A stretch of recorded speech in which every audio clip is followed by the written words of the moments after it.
जय हिंद दोस्तों। आज के इस वीडियो में करने वाले हैं यूपी होमगार्ड के टॉप 100 एमसीक्यूज जिनकी परीक्षा में आने की बहुत ही संभावना है, क्योंकि ये ऐसे प्रश्न हैं जो बार बार एग्जाम में रिपीट होते रहते हैं। आपका पहला सवाल है, आर्य समाज की स्थापना किसने की थी? तो आपका राइट आंसर कमेंट करके बताइएगा साथियों, आर्य समाज की स्थापना किसने की थी?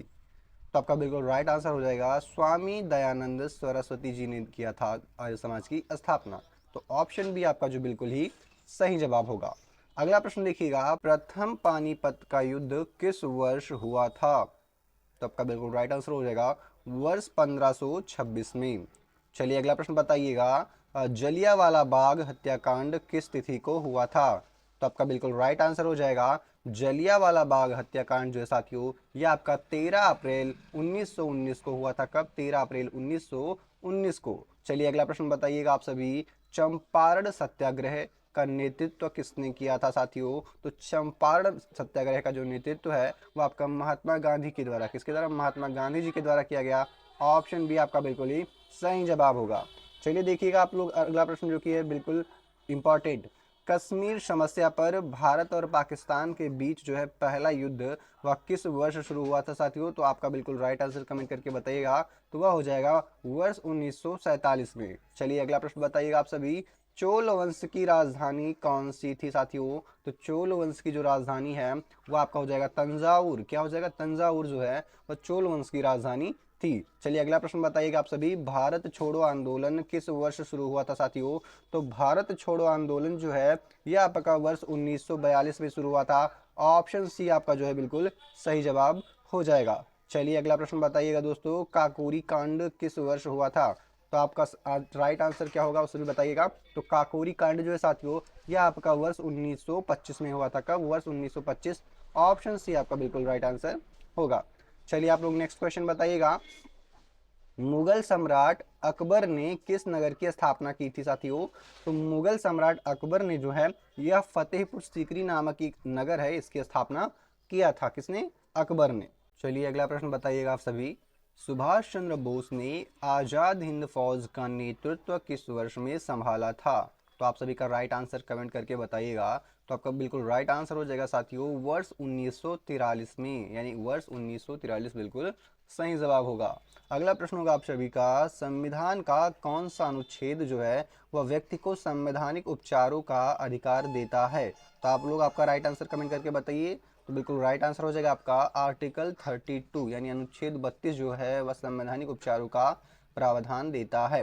अगला प्रश्न है आपका, भारत में धन विधेयक यानी कि मनी बिल सबसे पहले कहाँ पेश किया जाता है या कहाँ किया जा सकता है? तो आपका बिल्कुल राइट आंसर हो जाएगा साथियों, यह सबसे पहले लोकसभा में जो है पेश किया जा सकता है। ठीक है। चलिए अगला प्रश्न बताइएगा, राष्ट्रपति, भारत के राष्ट्रपति का चुनाव किस प्रणाली से होता है? तो आपका बिल्कुल राइट आंसर हो जाएगा एकल संक्रमणीय मत प्रणाली द्वारा। ठीक है। अगला प्रश्न होगा आपका कि भारतीय संविधान का कौन सा भाग मौलिक कर्तव्यों से संबंधित है? तो भारतीय संविधान का जो साथियों मौलिक कर्तव्यों से संबंधित भाग है वह आपका हो जाएगा भाग 4A। कौन सा? भाग 4A। चलिए अगला प्रश्न बताइएगा आप सभी, क्या है? पंचायती राज व्यवस्था को संवैधानिक दर्जा किस संशोधन से मिला था? तो आपका बिल्कुल राइट आंसर हो जाएगा यह 73वें संविधान संशोधन के द्वारा मिला था। चलिए अगला प्रश्न बताइएगा, भारत में राज्य के नीति निदेशक तत्व डीपीएसपी किस भाग में है साथियों? तो जो डीपीएसपी होते हैं आपके, यह भाग कहाँ पे होते हैं? तो भाग 4 में होते हैं। ऑप्शन सी आपका बिल्कुल राइट आंसर होगा। अगला प्रश्न बताइएगा आप सभी, भारत का अटर्नी जनरल किसके द्वारा नियुक्त किया जाता है साथियों? तो भारत का जो अटर्नी जनरल होता है यह राष्ट्रपति के द्वारा जो है नियुक्त किया जाता है। चलिए अगला प्रश्न आप सभी बताइएगा, संसद का कौन सा सदन अस्थाई सदन कहलाता है साथियों? तो संसद का अस्थाई सदन जो है वह आपका राज्यसभा कहलाता है, जिसके सदस्यों का कार्यकाल साथियों 6 वर्ष होता है। कितना होता है? 6 वर्ष होता है। ठीक है। और प्रत्येक 2 वर्षों में 1/3 जो क्या होते हैं वहाँ के सदस्य होते हैं वो रिटायर हो जाते हैं। ठीक है। और अगला प्रश्न बताइएगा आप सभी, भारतीय संविधान में संशोधन से संबंधित प्रावधान किस अनुच्छेद में है?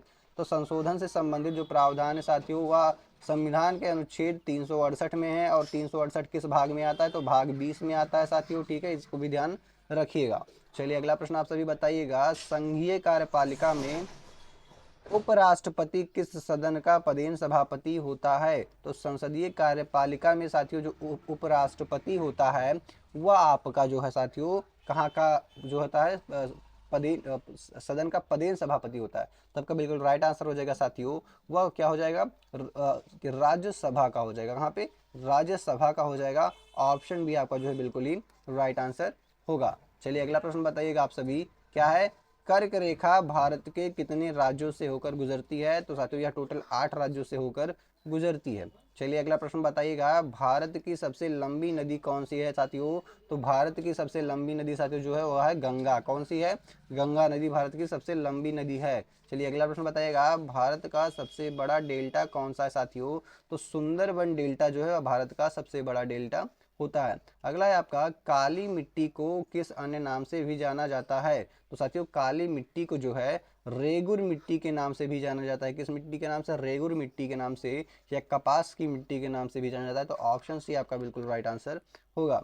चलिए अगला प्रश्न बताइएगा आप सभी, भारत का सबसे अधिक वर्षा वाला स्थान कौन सा है साथियों? तो भारत का सबसे अधिक वर्षा वाला जो स्थान है साथियों वह कौन सा हो जाएगा आपका? वह हो जाएगा आपका मानसिन राम। क्या हो जाएगा? मानसिन राम। ऑप्शन सी आपका जो बिल्कुल राइट आंसर हो जाएगा। चलिए अगला प्रश्न बताइएगा आप सभी, भारत का सबसे बड़ा तटीय राज्य क्षेत्रफल के आधार पर कौन सा है? तो क्षेत्रफल के आधार पर तटीय राज्य आपका साथियों हो जाएगा गुजरात। कौन सा? गुजरात। ऑप्शन बी आपका जो बिल्कुल राइट आंसर होगा। चलिए अगला प्रश्न बताइएगा आप सभी साथियों, जो कि है वूलर झील। ध्यान दीजिएगा, वूलर झील किस राज्य या केंद्र शासित प्रदेश में स्थित है साथियों? तो जो वूलर झील है यह आपका जम्मू कश्मीर में स्थित है। कहाँ पे? जम्मू कश्मीर में है। अगला प्रश्न बताइएगा आप सभी, भारत और श्रीलंका को कौन सा जल मध्य डमरू अलग करता है? तो साथियों पाक जल डमरू मध्य जो है वह किसको? भारत और श्रीलंका को जो है अलग करता है। चलिए अगला प्रश्न आप बताइएगा सभी, डेक्कन का पठार या डेक्कन पठार भारत के किस भाग में स्थित साथियों? तो डेक्कन का पठार है साथियों यह भारत के जो है किस भाग में? दक्षिणी भाग में। कहाँ पे? दक्षिणी भाग में जो है स्थित है। चलिए अगला प्रश्न आप सभी बताइएगा, भारत में पश्चिमी घाट किस प्रकार की पर्वत श्रेणी मानी जाती है साथियों? तो जो पश्चिमी घाट है आपका वह एक प्रकार से किस प्रकार मतलब किस प्रकार की जो है पर्वत श्रेणी मानी जाती है? तो यह खंडित पर्वत श्रेणी जो है मानी जाती है। कौन सी? पश्चिमी घाट की श्रेणी खंडित पर्वत श्रेणी मानी जाती है। अगला है आपका, बल यानी फोर्स की इकाई क्या है? तो आपका राइट आंसर हो जाएगा न्यूटन। न्यूटन होता है बल की इकाई। अगला प्रश्न बताइएगा, विटामिन सी की कमी से कौन सा रोग होता है? तो विटामिन सी की कमी से साथियों आपका स्कर्वी रोग हो सकता है। अगला प्रश्न बताइएगा आप सभी, क्या है? श्वेत रक्त कणिकाओं यानी WBC का मुख्य कार्य क्या है साथियों? तो WBC यानी श्वेत रक्त कणिकाओं का जो मुख्य कार्य होता है साथियों वो होता है शरीर की रक्षा करना। क्या होता है? शरीर की रक्षा करना। ऑप्शन बी आपका राइट आंसर होगा। अगला प्रश्न बताइएगा, ओजोन परत वायुमंडल की किस परत में पाई जाती है? तो आपका बिल्कुल राइट आंसर हो जाएगा समताप मंडल में ओजोन परत वायुमंडल में पाई जाती है। अगला प्रश्न है आपका, लोहे में जंग लगना किसका उदाहरण है? तो साथियों लोहे में जंग लगना जो है वह ऑक्सीकरण का उदाहरण है। किसका? ऑक्सीकरण का। अगला प्रश्न बताएगा, ध्वनि के संचरण के लिए क्या आवश्यक है साथियों? तो ध्वनि के संचरण के लिए हमें किसी माध्यम की आवश्यकता होती है, चाहे ठोस हो, द्रव हो, और निर्वात में तो नहीं होता है साथियों ध्वनि की चाल। ठीक है। अगला प्रश्न बताइएगा, जीवाणु किस प्रकार की कोशिकाएं हैं? साथियों जीवाणु जो होती हैं वह किस किस प्रकार की कोशिकाएं होती? तो वह प्रोकैरियोटिक कोशिकाएं होती। कैसी?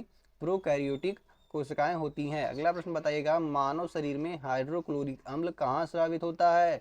तो हाइड्रोक्लोरिक अम्ल जो है कहाँ से स्रावित होता है? तो आप लोग सही जवाब हो जाएगा यह आपका साथियों जो है कहाँ से? अमाशय से। कहाँ से? अमाशय से जो है स्रावित होता है। और स्टोर कहाँ पे होता है? तो यह आपका कहाँ पे होता है स्टोर? यकृत में होता है। कहाँ पे? यकृत यानी लीवर में स्टोर होता है। अगला प्रश्न बताइएगा, जल का परिवहन पौधों में किस ऊतक द्वारा होता है? तो जल का जो परिवहन है साथियों वह जाइलम के द्वारा होता है। किसके द्वारा? जाइलम के द्वारा होता है। अगला प्रश्न बताइएगा आपका, पीएच मान 7 से कम होने पर घोल कैसा होता है? यदि घोल का पीएच मान 7 से कम है साथियों तो वह अम्लीय होता है। कैसा होता है?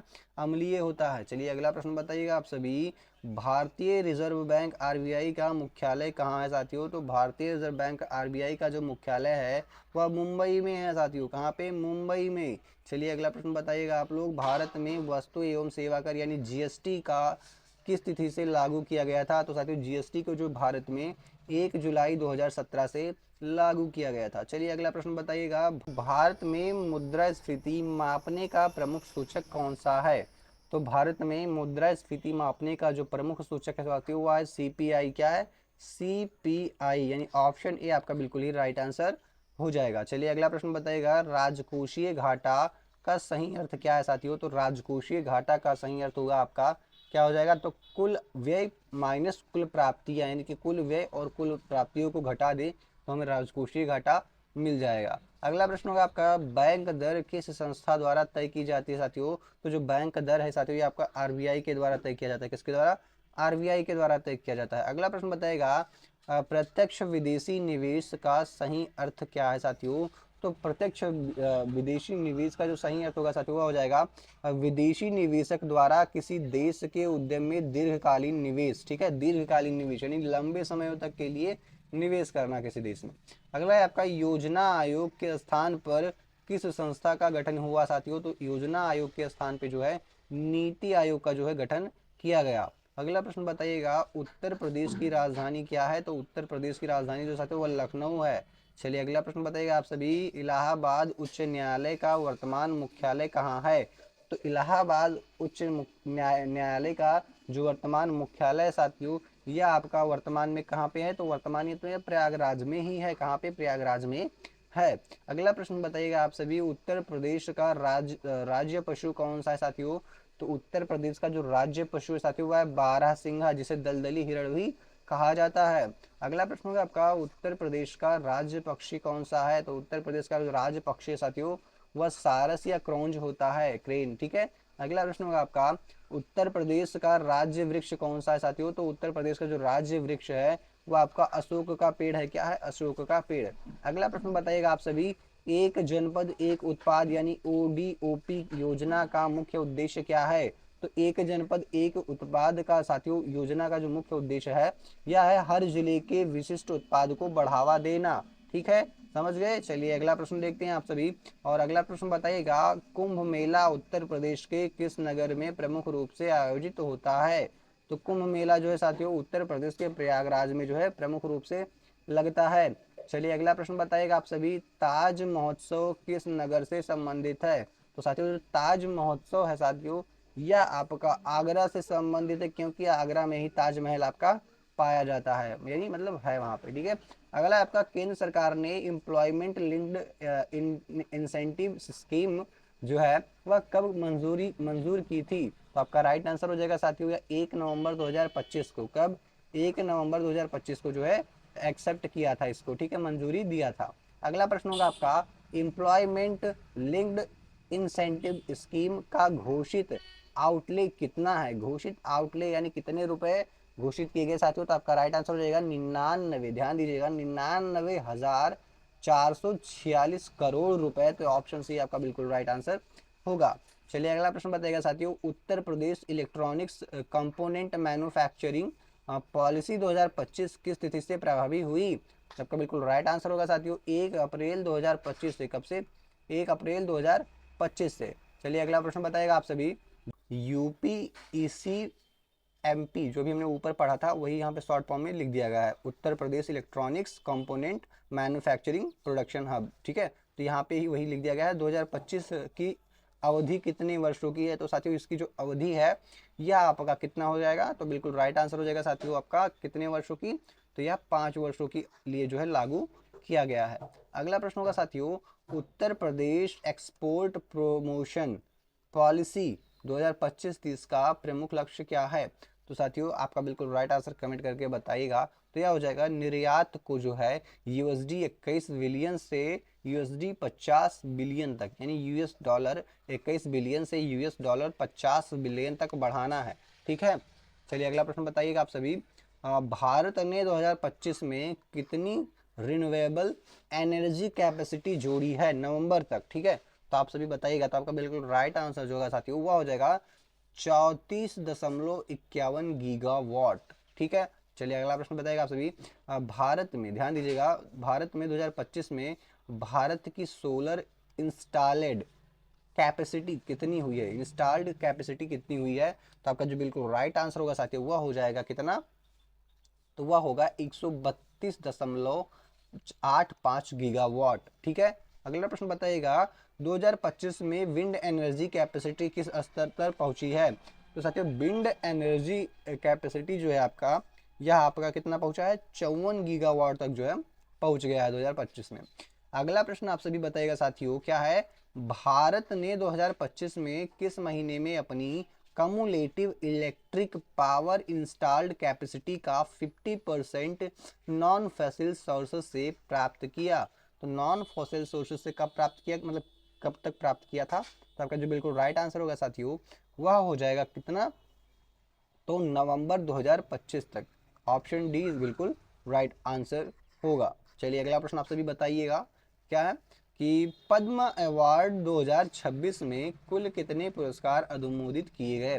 तो पद्मा अवार्ड 2026 में साथियों कुल कितने जो है पुरस्कार अनुमोदित किए गए, तो वह हो जाएगा आपका बिल्कुल राइट आंसर 141। चलिए अगला प्रश्न आप सभी बताइएगा, पद्मा अवार्ड 2026 में पद्म विभूषण, पद्म भूषण और पद्मश्री का सही वितरण क्या था।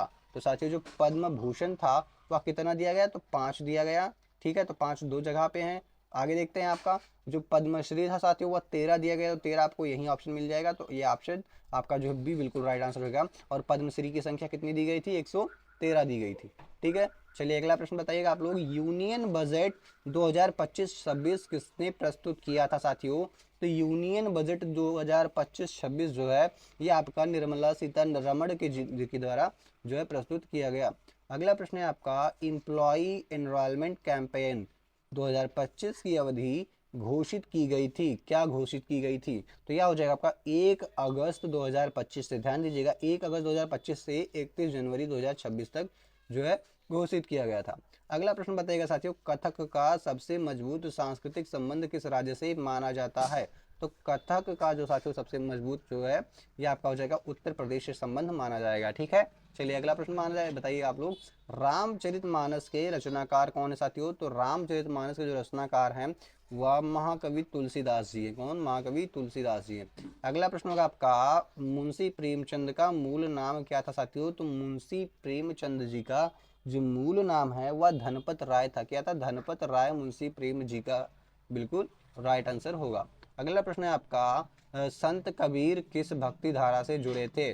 साथियों संत कबीर जो है यह आप जो बताइएगा यह किस जो है भक्ति धारा से जुड़े थे। तो आपका बिल्कुल राइट आंसर हो जाएगा यह निर्गुण, क्या है, निर्गुण, निर्गुण भक्ति धारा से जुड़े हुए थे। अगला प्रश्न है आपका, बनारसी रेशम किस नगर से विशेष रूप से संबंधित है। तो बनारसी रेशम जो है साथियों यह मुख्य रूप से वाराणसी से संबंधित है। अगला प्रश्न आप सभी बताइएगा, सारनाथ किस घटना के लिए प्रसिद्ध है। तो साथियों जो सारनाथ है यह यहाँ पे आपका गौतम बुद्ध जी द्वारा प्रथम उपदेश जो है यहीं पे दिया गया था। अगला प्रश्न होगा आपका, लठमार होली किस क्षेत्र से जुड़ी है।